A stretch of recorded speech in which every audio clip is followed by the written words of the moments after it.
my time. You are I want. Neither of us wanna be alone. Breathing in your love or your touch. Oh, it's what I'm living for. Say I'll never waste my time. I'm all you want. Oh, yeah, we live it up. I know for sure that I'll always be yours.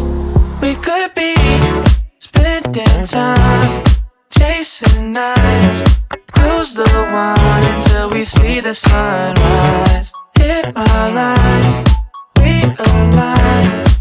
Every night with you's the time of my life. Baby, don't feel no pressure.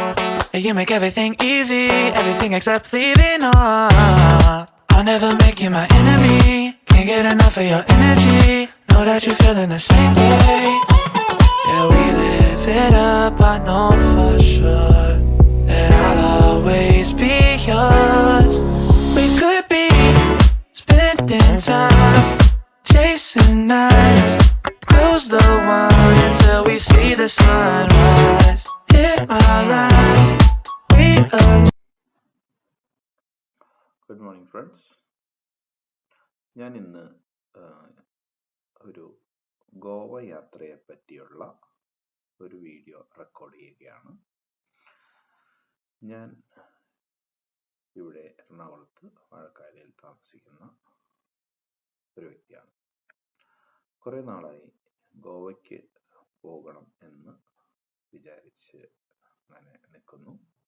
ഇതിനു മുന്നേ പോയ ഒരു ഓർമ്മ, ഞങ്ങൾ കാറെടുത്ത് ഞാനും എൻ്റെ ഫാദറും മദറും ഞങ്ങളുടെ ഒരു 2 സ്റ്റാഫും എൻ്റെ വൈഫും 2 കുട്ടികളുമായിട്ട് 10 വർഷം മുന്നേ ഇതേ സമയത്ത് ഗോവ യാത്ര ചെയ്യുകയുണ്ടായി.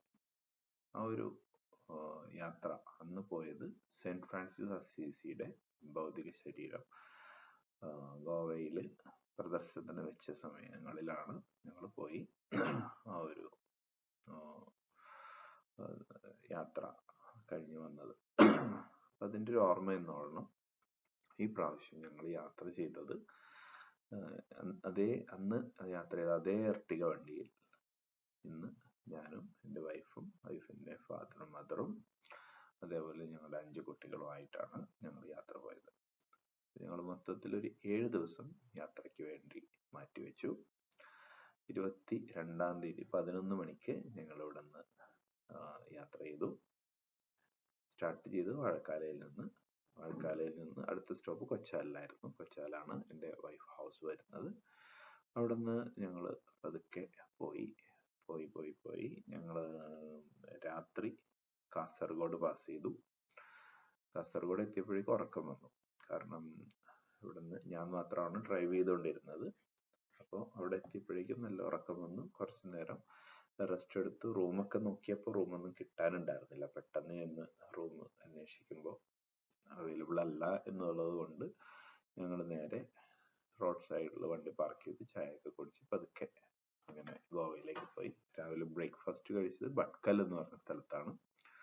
അങ്ങനെ ഉടുപ്പി എല്ലാം പാസ് ചെയ്ത് ഞങ്ങൾ സൗത്ത് ഗോവയിലെത്തി കഴിഞ്ഞപ്പോൾ ഞങ്ങൾ അവിടെ കണ്ട പോലീസുകാരോട് ചോദിച്ചു, ഞങ്ങൾ ഗോവയിലേക്ക് വന്ന ടൂറിസ്റ്റാണ്, നിങ്ങൾക്ക് എങ്ങനെയാണ് ഗോവ കാണാൻ സാധിക്കും, നിങ്ങളുടെ ഒപ്പീനിയൻ എന്നാണ്. ഇവിടെ ഒരു ദൂത് സാഗർ എന്ന് പറഞ്ഞ വാട്ടർഫാൾസ് ഉണ്ടല്ലോ, ഇത് സൗത്ത് ഗോവയല്ലേ, ഇവിടെ എവിടെയാണ് ബീച്ച്, എന്താണ് ബെറ്റർ എന്ന് ചോദിച്ചപ്പോൾ അവർ പറഞ്ഞു, നിങ്ങൾ ആദ്യം നോർത്ത് ഗോവയിലേക്ക് പോവുക, നോർത്ത് ഗോവയെല്ലാം എക്സ്പ്ലോർ ചെയ്ത് കഴിഞ്ഞതിന് ശേഷം തിരിച്ചു വരിക. അങ്ങനെയാണ് അദ്ദേഹം ആ ഒരു പോലീസുകാരൻ നമ്മളോട് സംസാരിച്ചത്. അപ്പം നമ്മൾക്കും കേട്ടപ്പോൾ തോന്നിയത് നല്ല കാര്യമാണ്. അങ്ങനെ ഞങ്ങൾ എന്ത് ചെയ്തു, ഞങ്ങൾ അന്നത്തെ ദിവസം നേരെ യാത്ര ചെയ്തു നോർത്ത് ഗോവയ്ക്ക്. അപ്പം ഞങ്ങൾ നേരെ ഗൂഗിൾ മാപ്പിൽ നോർത്ത് ഗോവയിലുള്ള റെസ്റ്റോറൻറ്റ്, ഫുഡ് കഴിക്കാനായിട്ടുള്ളൊരു തത്രപ്പാടിൽ ഞങ്ങൾ എന്ത് ചെയ്തു, ഒരു റെസ്റ്റോറൻറ്റ് നോക്കി. അങ്ങനെ നല്ല റിവ്യൂ ഒക്കെ ഉള്ള ഒരു ചൈനീസ് റെസ്റ്റോറൻറ്റ് കണ്ടുപിടിച്ചു പഞ്ചിമിൽ. അങ്ങനെ അവിടെ ചെന്നു. ഞങ്ങൾ വണ്ടി പാർക്ക് ചെയ്യുമ്പോഴേക്കും, വണ്ടിയുടെ മുകളിൽ ലഗേജൊക്കെ ഉണ്ട്, വണ്ടി പാർക്ക് ചെയ്യുമ്പോഴേക്കും വേഗം തന്നെ അവിടുത്തെ ഒരു ഗൈഡ് വന്നു. ആള് വന്നു നമ്മളോട് പറഞ്ഞു, ഇവിടെ അടുത്ത് ഒരു ബോട്ട് സർവീസ് പ്രോഗ്രാം ഉണ്ട്, അത് നിങ്ങൾക്ക് ഒരു പാർട്ടി മോഡിൽ വേണമെങ്കിൽ നോക്കാം എന്നുള്ള രീതിയിൽ പറഞ്ഞു. അപ്പം അത് നമുക്കൊരു ക്രൂയിസ് ഷിപ്പിന്റെ ക്രൂയിസ് ബോട്ട് എന്ന ക്രൂയിസ് ഷിപ്പിൽ നിന്നുള്ള രീതിയിലുള്ള ഒരു സിസ്റ്റത്തിൽ പെർ ഹെഡിന് 650 രൂപയ്ക്ക് അറേഞ്ച് ചെയ്ത് തരാം എന്ന് പറഞ്ഞിട്ടാണ് പുള്ളി നമ്മളോട് സംസാരിക്കുന്നത്. അങ്ങനെ പിന്നെ പറഞ്ഞു ഡോൾഫിൻ വ്യൂവിലും പോവാം, അതിനും നമ്മൾ 350 രൂപ ചാർജ് ഉണ്ട്, അതും ഇതിനകത്ത് വേണമെങ്കിൽ ഫ്രീ ആയിട്ട് ചെയ്തു തരാം എന്നൊക്കെ പറഞ്ഞു.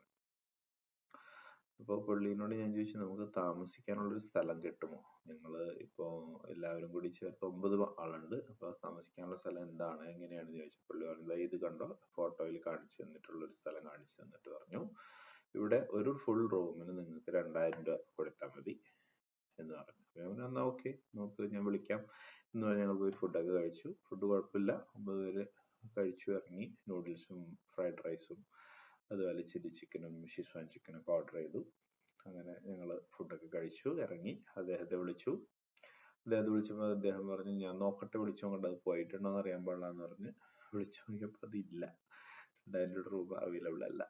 അങ്ങനെ തന്നെ ഞങ്ങൾ എന്ത് ചെയ്തു, ഞങ്ങൾ നേരെ തിരിച്ച് റൂം അന്വേഷിച്ച് വണ്ടി എടുത്ത് അവിടേക്ക് ഒന്ന് കറങ്ങി നടന്നു. അങ്ങനെ ഒരു സ്ഥലത്ത് പോയി നോക്കി. അപ്പോൾ ഞാൻ വേഗം തന്നെ ഗൂഗിളും കൂടി ഒന്ന് സെർച്ച് ചെയ്തിട്ട് ജസ്റ്റ് ഡയലിൽ പോയിട്ട് ഇങ്ങനെ ഒരു റൂം നോക്കുന്നുണ്ട്, ഹോം സ്റ്റേ നോക്കുന്നുണ്ട് എന്ന് പറഞ്ഞിട്ടൊരു ഇൻഫർമേഷൻ കിട്ടും. അങ്ങനെ 2-3 ആൾക്കാർ കണക്റ്റഡ് ആയി. ഒരാൾ നമ്മളെ കണക്ട് ചെയ്ത് വിളിച്ചു. സംസാരിച്ചപ്പോൾ ഞാൻ പറഞ്ഞു നമ്മളിങ്ങനെ ഒരു 2 റൂം മതി, മൊത്തം 4 വലിയ ആൾക്കാരും 5 കുട്ടികളുമാണ് എന്ന് പറഞ്ഞു. അപ്പോൾ പുള്ളി പറഞ്ഞു ഞങ്ങളുടെ അടുത്ത് റൂമുണ്ട്, 3 AC റൂമാണ്, ഹോളുണ്ട്, കിച്ചൺ ഉണ്ട്, എല്ലാ ഫെസിലിറ്റി ഉണ്ട്, ഗ്യാസ് സൗകര്യങ്ങളുണ്ട്, എല്ലാം നിങ്ങൾക്ക് തരാം. അതിന് ഞങ്ങൾ ചാർജ് ചെയ്യുന്നത് 10,000 രൂപയാണെന്ന് പറഞ്ഞു. അപ്പോൾ ഞാൻ പറഞ്ഞു അയ്യോ അത്രയും ചാർജ് ഒന്നും എൻ്റെ കയ്യിലില്ല, നമുക്കൊരു മാക്സിമം പോയി 2,000-3,000 രൂപ ചെലവ് ഞങ്ങൾ ഉദ്ദേശിക്കണുള്ളൂ എന്ന് പറഞ്ഞു. അപ്പോൾ പുള്ളി പറഞ്ഞു അങ്ങനെയാണെങ്കിൽ 2 റൂം ഞങ്ങൾക്ക് 2 ഫ്ലോറിലായിട്ടുണ്ട്, അത് താഴത്തെ ഫ്ലോറിൽ 2 റൂമും ഹോളും കിച്ചണൊക്കെ ഉണ്ട്, മുകളിലത്തെ ഫ്ലോറിൽ 3 റൂമും ഹോളും കിച്ചണൊക്കെയാണെന്ന് പറഞ്ഞു.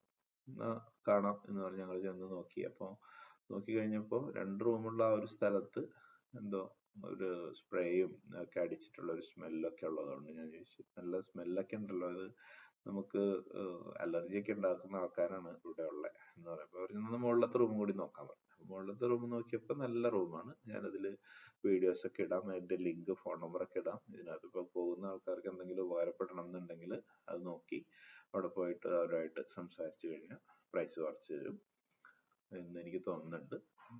കാരണം അവര് ഈ പറഞ്ഞ സീസൺ ടൈമിൽ ആ റൂമുകൾക്ക് 3 റൂമിനും കൂടി 3 AC റൂമിനും കൂടി അല്ലെങ്കിൽ അതിന്റെ ഹാളും എല്ലാ ഫെസിലിറ്റിയും കൂടി അവര് ന്യൂ ഇയർ ടൈം പീക്ക് ടൈമിൽ 15,000 രൂപ വാടകയ്ക്ക് കൊടുക്കുന്ന ഒരു സിസ്റ്റത്തിലാണുള്ളത്. അപ്പൊ നമ്മൾ എടുക്കുന്ന സമയം 10,000 രൂപയാണ് അവരുടെ ഒരു സിസ്റ്റം വരുന്നത്. അപ്പൊ നമ്മൾ വിളിക്കുന്ന സമയത്ത് ഒരു ക്യാൻസലേഷൻ വന്നതുകൊണ്ട് നമുക്ക് റൂം തരുന്നതാണെന്ന് പറഞ്ഞു. ഇവനോട് പറഞ്ഞു ഒരു 7,000 രൂപ തന്നാൽ ഞാൻ തരാം. ഞാൻ പറഞ്ഞു അത്രയും ബഡ്ജറ്റ് ഒന്നും ഇല്ല, നമുക്കൊരു 5,000 രൂപ മാക്സിമം തന്നേക്കാം, നിങ്ങൾ ഇങ്ങനെ നമ്മളോട് കാര്യങ്ങളൊക്കെ പറഞ്ഞല്ലോ എന്നൊക്കെ പറഞ്ഞു. അങ്ങനെ ലാസ്റ്റ് 5,500 ഉറപ്പിച്ചു. അങ്ങനെ അവിടുത്തെ ഒരു സിസ്റ്റം എന്ന് പറഞ്ഞാൽ 12 മണിക്ക് സ്റ്റാർട്ട് ചെയ്യും, 12 മണി അടുത്ത മോർണിംഗ് 12 മണിക്ക് അത് ക്ലോസ് ആവും. 11 മണിക്കുള്ളിൽ നമ്മൾ അവിടെ നിന്ന് മാറാനുള്ള സംവിധാനത്തിലേക്ക് പോയിരിക്കണം. 12 to 12 ആണ് നോർമൽ സിസ്റ്റം, അതിന് 12 to 11 ആണ് അവർ കൂടുതൽ ഫോക്കസ് ചെയ്യുന്നത്.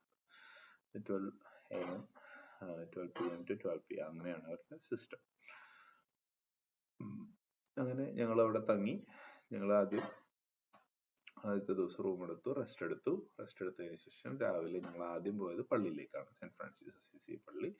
മെയിൻ ചർച്ചിൽ പോയിട്ട് എന്ത് ചെയ്തു, പുണ്യാളനെ ദർശിച്ചു, നേർച്ചയിട്ടു. അവിടുന്ന് അത്യാവശ്യം ചില ഫോട്ടോ സാമഗ്രികളൊക്കെ കളക്ട് ചെയ്ത് പോന്നു.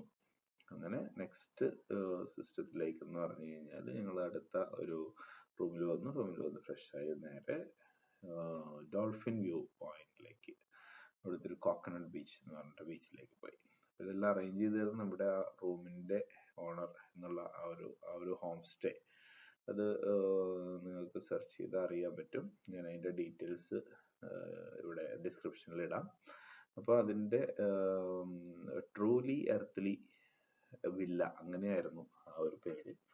അങ്ങനെ ഞങ്ങൾ ഒരു 3 റൂമൊക്കെ എടുത്ത് അവിടെ താമസിച്ചു. രാവിലെ വീണ്ടും ഞങ്ങൾ അടുത്ത പ്രോഗ്രാമിലേക്ക് പോയി. എന്താന്ന് വെച്ച് കഴിഞ്ഞാൽ പാരാസൈലിംഗ് എന്നുള്ള കൺസെപ്റ്റിലേക്ക് പോകാനായിട്ട് വന്നു. അപ്പോൾ കുട്ടികളെ കേട്ടില്ല. കുട്ടികൾ തന്നെ ബീച്ചിൽ അവിടേക്ക് ഇരുന്ന് കളിച്ചു. അതിൻ്റെയൊക്കെ ഫോട്ടോസ് വീഡിയോസൊക്കെ ഞാൻ ഇടുന്നുണ്ട്. അങ്ങനെ അതുമായിട്ട് കണക്ട് ചെയ്തിട്ട് നേരെ പോയി.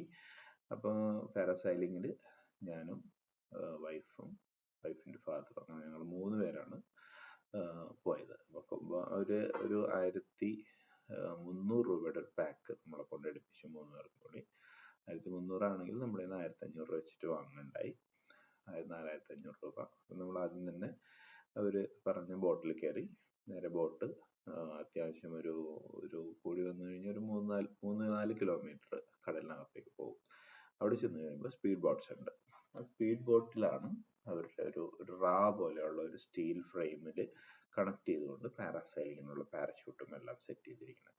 അങ്ങനെ ഞങ്ങൾ എന്ത് ചെയ്തെന്ന് വെച്ചാൽ ആദ്യമേ ഞാനും വൈഫും കൂടി ഒറ്റ പാരച്യൂട്ടിൽ കയറി. ഉച്ചയ്ക്ക് 2 മണിക്ക് ശേഷമുള്ളൊരു സമയത്തിലായിരുന്നു ഞങ്ങൾ ആദ്യം പോയത്. അതിൻ്റെ തൊട്ട് പുറകെയായിട്ട് വൈഫിൻ്റെ ഫാദർ കയറി. നല്ലൊരു എക്സ്പീരിയൻസ് ആയിരുന്നു. നമ്മൾ പെട്ടെന്ന് തന്നെ തിരിച്ചു വന്നു. അതിനുശേഷം ഒരു ബനാന ബോട്ട് റൈഡ്, പിന്നെ നമ്മുടെ ഈ ഒരു എന്താ പറയുക, ഒരു കടലിൽ കൂടി നമുക്ക് ഓടിക്കാൻ പറ്റുന്ന ബൈക്ക് രീതിയിലുള്ള ഒരു സിസ്റ്റം ഉണ്ട്. ട്രൈസൈക്കിൾ പോലെ കരയിൽ ഓടുന്ന പോലെ ഒരു സ്പീഡ് ബോട്ട്, അത് അങ്ങനെയുള്ള കുറച്ച് കാര്യങ്ങൾ. പിന്നെ ഒരു നമ്മുടെ ഡോണറ്റ് പോലെയുള്ളൊരു ബലൂണിൽ നമ്മളിപ്പോൾ വീഗാലാൻഡിലൊക്കെ പോയി മുകളിൽ നിന്ന് താഴേക്ക് ഇറങ്ങുന്ന ഒരു സിസ്റ്റത്തിലുള്ള ഒരു സിസ്റ്റവും കൂടി കെട്ടിവെച്ച് കൊണ്ടുവന്ന, അങ്ങനെ അതെല്ലാം കൂടി ചേർത്തിട്ടുള്ള ഒരു പാക്കേജ് ആയിരുന്നു അത്. അങ്ങനെ ആ ഒരു സിസ്റ്റം കഴിഞ്ഞു. ഞങ്ങൾ തിരിച്ച് റൂമിൽ വന്ന് ടയർഡായിരുന്നു. വീണ്ടും ഞങ്ങൾക്ക് അടുത്ത ദിവസം ഒന്നും കൂടി പോയാൽ കൊള്ളാമെന്ന് തോന്നി. കാരണം നമ്മളന്ന് പോയപ്പോൾ ഫോട്ടോസൊന്നും എടുത്തില്ല. അത്യാവശ്യം ഫോട്ടോസൊക്കെ വേണമല്ലോ. കാരണം അവരെന്ന് പറഞ്ഞാൽ നിങ്ങളുടെ ക്യാമറ ഫോൺസൊക്കെ റിസ്ക് ആകാനൊരു സാധ്യത, അതുകൊണ്ട് ഇവിടെ വെച്ചിട്ട് പോകണം എന്ന് പറഞ്ഞുകൊണ്ട് നമ്മൾ വെച്ചിട്ട് പോയി. അങ്ങനെയാണത് സംഭവിച്ചത്. അങ്ങനെ 2ാമത്തെ ദിവസം ഞങ്ങൾ മൊബൈൽ ഫോണൊക്കെ ആയിട്ട് പോയി. 2ാമത്തെ ദിവസം പോയപ്പോൾ ഞാനും വൈഫും വൈഫിൻ്റെ മദറും കൂടിയാണ് പോയത്. പക്ഷേ ബോട്ടിൽ കയറി അവിടെ എത്തുന്നവരെ പേടിയായിരുന്നു വൈഫിൻ്റെ മദർക്ക്. പുള്ളിക്കാരത്തി മുകളിൽ കയറിയില്ല. ഞാനും വൈഫും സെപ്പറേറ്റ്ലി കയറിയതിൻ്റെ വീഡിയോസ് ഫോട്ടോസൊക്കെ ഞങ്ങൾ എടുത്തിട്ടുണ്ട്. അത് ഇതിൽ ആഡ് ചെയ്യുന്നുണ്ട് പുറകെ. പിന്നെ അങ്ങനെ ഞങ്ങൾ അതിൽ കയറി നന്നായിട്ട് എൻജോയ് ചെയ്തു തിരിച്ചു പോന്നു. പിന്നീട് നമ്മൾ തിരിച്ച് അതിനുശേഷം അടുത്ത ബീച്ചുകളൊന്ന് എക്സ്പ്ലോർ ചെയ്യാന്നുള്ള രീതിയിൽ അവിടെ നിന്ന് പോരുകയുണ്ടായി. അങ്ങനെ മൊത്തം 4 ദിവസത്തെ സ്റ്റേ നമ്മളവിടെ ആ ഒരു ട്രൂലി എർത്ത് വില്ലയിൽ നമ്മളെടുത്തു. അതിനുശേഷം തിരിച്ചു പോന്ന് നോർത്ത് ഗോവയിൽ നിന്ന് സൗത്ത് ഗോവയിലേക്ക് പോകുന്ന സമയത്ത് 1-2 ബീച്ചുകളിലും കൂടി നമ്മൾ പാൻഡോളിം ബീച്ച്, അതേപോലെ തന്നെ വാസ്കോ ബീച്ച്, അങ്ങനെയുള്ള ബീച്ചുകളിലൊക്കെ നമ്മളൊന്ന് കയറി നോക്കി എന്താണ് അവിടുത്തെ സിറ്റുവേഷൻ. അപ്പോൾ കുഴപ്പമില്ല, നല്ല തെളിഞ്ഞ അന്തരീക്ഷം. നമ്മൾ സ്കൂബ ഡൈവിങ് ചെയ്യാം, പക്ഷെ അതിന് പോയില്ല. ഞങ്ങൾക്ക് ഡോൾഫിൻ ആദ്യം കാണാൻ പോയ സമയത്ത് ഡോൾഫിൻ ഒരെണ്ണത്തിനെ കണ്ടുള്ളൂ. അപ്പോൾ സൗത്ത് ഗോവയിലെ ബീച്ചിൽ, പാൻഡോളിം ബീച്ചിൽ നമുക്ക്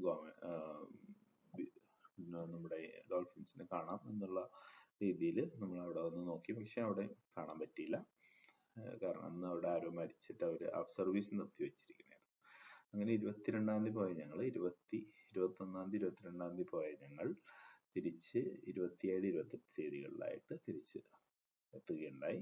നല്ലൊരു എക്സ്പീരിയൻസ് ആയിരുന്നു. കൂടുതൽ ഫോട്ടോസും കാര്യങ്ങളൊക്കെ ഇതിനകത്ത് ഇടാം. അപ്പോൾ നിങ്ങൾക്ക് പോകുമ്പോൾ നിങ്ങൾ ശ്രദ്ധിക്കേണ്ട കുറേ കാര്യങ്ങൾ എന്താണെന്ന് വെച്ച് കഴിഞ്ഞാൽ, അവിടെ നിന്ന് നമുക്ക് ലിക്കറോ കാര്യങ്ങളോ ഒന്നും കൊണ്ടുവരാതിരിക്കുക. കൂടുതലും ഈ പറയുന്ന പോലെ ഫാമിലിയൊക്കെ ആയിട്ടാണ് പോകുന്നതെങ്കിൽ നമ്മൾ അവിടെ വില കുറവിന് കിട്ടും ലിക്കറൊക്കെ. അതൊക്കെ കളക്ട് ചെയ്ത് വരുമ്പോൾ അവിടെ ചെക്ക് പോസ്റ്റിൽ ഗോവൻ പോലീസും കർണാടക പോലീസും നോക്കി നിൽപ്പുണ്ടാവും. അവരുടെ കയ്യിൽ കിട്ടിയാൽ പിന്നെ അവരത് എടുക്കുകയും ചെയ്യും. അതേപോലെ തന്നെ ഫൈൻ ഇടാനായിട്ട് നോക്കുകയും ചെയ്യും. അപ്പം നമ്മൾ കൂടുതലായിട്ട് പോയി കാര്യങ്ങളൊക്കെ കണ്ട് മാക്സിമം എക്സ്പ്ലോർ ചെയ്ത് പോരുന്ന ഒരു സിറ്റുവേഷനിലേക്ക് പോയാൽ നല്ലൊരു പ്ലേസ് ആണ് അത്. നല്ല റിലാക്സേഷൻ മെത്തേഡിൽ നമുക്ക് പോയിട്ട് വരുന്നത് നല്ലതായിരിക്കും. ആ ഒരു രീതിയിലാണ് നമ്മൾ എൻജോയ് ചെയ്തത്. അപ്പോൾ ഇത്രയാണ് കാര്യങ്ങൾ, ഗോവൻ യാത്രയുടെ വിശേഷങ്ങൾ. ന്യൂ ഇയറുമായിട്ട് കണക്ട് ചെയ്ത്, ക്രിസ്മസുമായിട്ട് കണക്ട് ചെയ്ത് ഒരു ഔട്ടിങ്ങിൻ്റെ ഭാഗമായിട്ട് പോയ ഒരു വിവരണമാണ് ഇവിടെ ഞാനിപ്പോൾ ഡിസ്ക്രൈബ് ചെയ്തത്. കൂടുതൽ വീഡിയോസ് ഇടാനായിട്ട് ശ്രമിക്കുന്നുണ്ട്. എല്ലാവർക്കും നമസ്കാരം. Signing off, Aneesh James. By.